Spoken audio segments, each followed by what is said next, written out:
जीवे जीवे जुग जुग जीवे जीवे अपनी झल्ली। हेलो लाली, थैंक गॉड आपका फोन आ गया। हम आपको ही फोन करने वाले थे। ये अमृत हमारा फोन क्यों नहीं उठा रही? सब ठीक है ना वहां पे? नहीं एमएस, यहाँ तो कुछ भी ठीक नहीं है। तुम्हें पता है, अमृत की साइड ले रही थी मैं, पीछे से उसके लिए लड़ रही थी। पता नहीं उसे क्या हो गया है। मौके पे उसने पलटी मार ली। मतलब? चौकड़ी मार के बैठ जाओ एमएस, क्योंकि अब जो मैं तुम्हें बताने वाली हूँ वो सुन के तुम्हारे पैरों तले जमीन निकल जाएगी। लाली, आपकी बातें सुन के हमारा दिल घबरा रहा। आप जल्दी बताइए क्या बात है? क्या किया है हमारी अमृत ने? गलती, वो गलती जो उसे सपने में भी नहीं करनी चाहिए थी। निर्वैर को एक बच्चा देना चाहती है अमृत। सेखो खानदान को उसका वारिस देना चाहती है। निर्वैर की दूसरी शादी करवाना चाहती है नूर के साथ। क्या?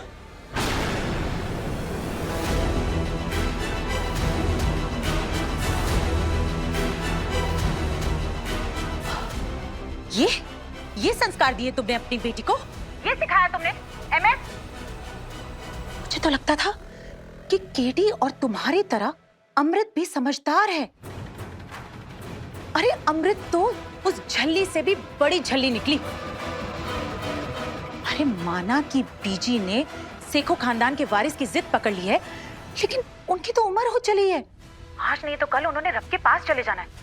लेकिन अमृत, उसकी तो पूरी जिंदगी पड़ी है। उसे अपनी कोई परवाह नहीं है। खुद अपने राहों में अपने हाथों से कांटे बिछा रही है वो। मजाक समझ रखा है उसने शादी को। लाली, हम अब जो कहना है अपनी बेटी से कहना, क्योंकि हमारा दिल भी भरा है और गला भी।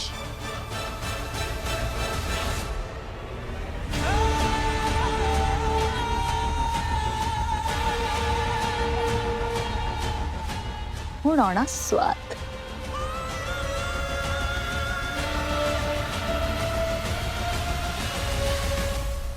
एमएस, कहीं नहीं जाएंगे आप। केडी? क्योंकि अमृत जो कर रही है वो बिल्कुल सही कर रही है।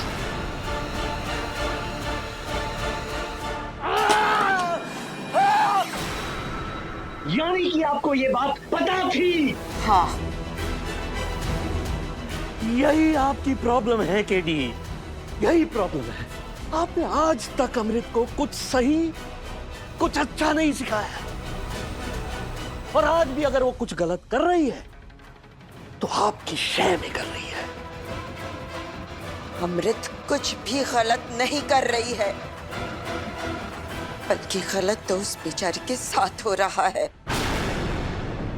आप खुद ही सोचिए एमएस, अगर एक लड़की को शादी के कुछ ही महीनों में पता लगे कि वो कभी मां नहीं बन सकती है, तो उसके दिल पे क्या गुजरेगी?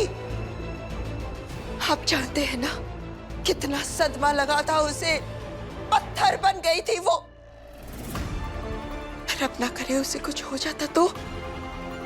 अब अगर वो निर्वैर और नूर की शादी कराना चाहती है तो क्या हर्ज है? हर्ज है, बिल्कुल है केडी। और हम पूछते हैं, नूर है क्यों? देखिए केडी, अगर निर्वैर अमृत का साथ ना दे रहा होता तो भी हम समझते, लेकिन जब उन दोनों के बीच में सब कुछ ठीक है तो फिर आप ये कुछ ठीक नहीं है एमएस, कुछ भी नहीं। और आप पूछ रहे हैं ना कि नूर ही क्यों? तो सुनिए, आप बेशक नूर की गलती मत मानिए, लेकिन हकीकत यही है कि अमृत के साथ जो हादसा हुआ है उसकी जिम्मेदार सिर्फ और सिर्फ नूर है। और नूर खुद मानती है कि उससे पाप हुआ है। हमारी अमृत ने जिंदगी भर नूर की हेल्प की है। अब अगर नूर हेल्प कर रही है तो फिर निर्वैर और अमृत को एक बच्चा, सिखो खानदान को उसका वारिस मिल जाएगा तो किसका क्या बिगड़ जाएगा? हाय रब्बा, हाय रब्बा, केडी आप समझती क्यों नहीं है? अगर नूर हमारी खुद की औलाद होती तो भी क्या आप यही बात करती? आप भले ही नूर को कुछ ना समझे केडी, लेकिन हमने हमेशा उसे अपनी बेटी माना है। अमृत ने, निर्वैर ने, हम सब ने हमेशा ये चाहा है कि नूर पढ़ाई लिखाई करे, अपने पैरों पर खड़ी हो, वो एक दिन अपने लिए खुद अपना जीवन साथी चुने, उसके साथ शादी करे, उसके साथ खुशी खुशी रहे। लेकिन आप उसका इस्तेमाल करना चाहती हैं ताकि वो अमृत को एक बच्चा दे सके। ओह गॉड केडी, सब जानते हैं कि नूर अमृत के लिए कुछ भी कर सकती है, किसी भी हद तक जा सकती है, लेकिन इसका यह मतलब नहीं कि आप उसे इतनी बड़ी कुर्बानी देने के लिए मजबूर कर दे। कौन सी कुर्बानी? सिर्फ एक बच्चा ही तो मांगा है, कहाँ उसकी जान मांग ली है हमने। अब समझ में आया है कि बचपन में नूर को मौत क्यों नहीं आई थी, ताकि बड़ी होके वो हमारी अमृत के लिए कुछ तो काम आ सके। नहीं!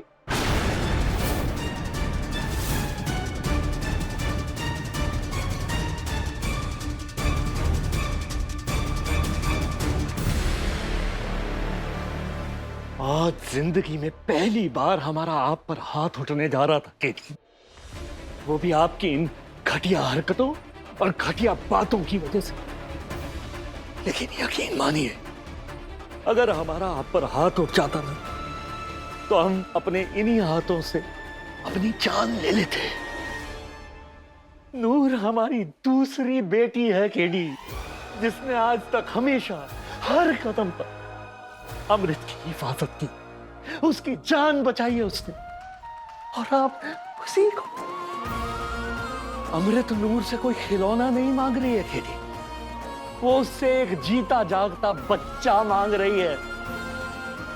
वो बच्चा जो नूर का अंश होगा, उसका खून, उसका दिल का टुकड़ा होगा वो।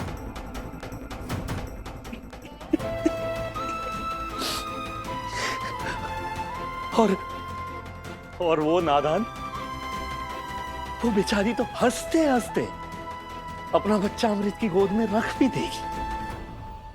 पर ये क्या सही होगा? उसके साथ इंसाफ होगा? बताइए, एक बेटी के लिए दूसरी बेटी को।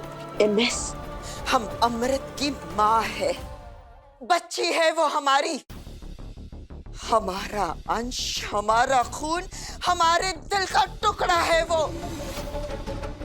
सॉरी एमएस, लेकिन इस वक्त हमें अमृत और उसकी खुशी के अलावा और कुछ नजर नहीं आता, कुछ भी नहीं।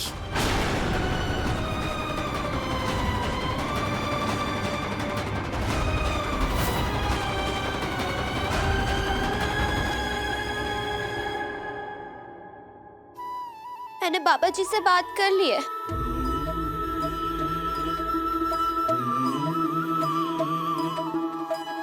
लेख मिलावे अपने, लेख ही पाए बिछोड़े, लेखा विच जो लिखे किसने भरा